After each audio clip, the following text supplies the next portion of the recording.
இன்னைக்கு வாட்டர்மெலன் ஷர்பத் பண்ணிடலாமா? டடான் டடான் டடான் டடான் டடான். மஞ்சா கலர் தர்பூசணி. ரொம்ப நாளா இது கிடைக்கலன்னு தேடிட்டு இருந்தேன். ஒரு நாள் ஈஸியா இருக்கும்னா கிடைச்சது. ஸோ இதில் தான் இன்னைக்கு ஷர்பத் செய்ய போகிறோம்.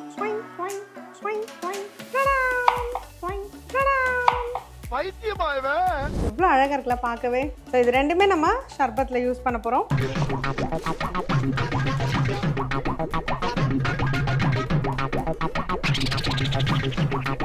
ஸோ இந்த மஞ்சள் கலர் தர்பூசணியை ஃபஸ்ட்டு மிக்ஸி ஜாரில் அடிச்சுட்டு வந்துடலாம். ஜூஸர் இருந்தால் ஜூஸர் யூஸ் பண்ணிக்கோங்க. இது சின்ன சின்னதாக கட் பண்ணி அதில் போட்டுக்கலாம். ஏன்னா எல்லோ கலர் ஷர்பத்தில் இது ரொம்ப அழகாக பியூட்டிஃபுல்லாக தெரியும். மஞ்சள் கலரில் பிங்க் கலர் சூப்பராக இருக்குல்ல, நல்லா ஜூஸியாக இருக்குது.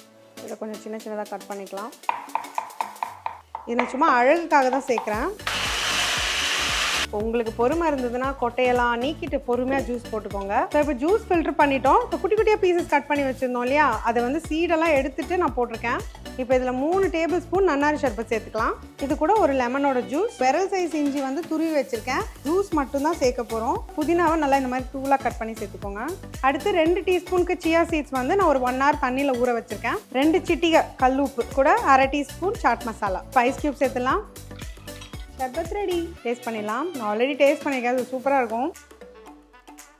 இது ஒரு ஃபேண்டாஸ்டிக் சம்மர் ட்ரிங்க். கண்டிப்பாக ட்ரை பண்ணுங்கள். எப்படி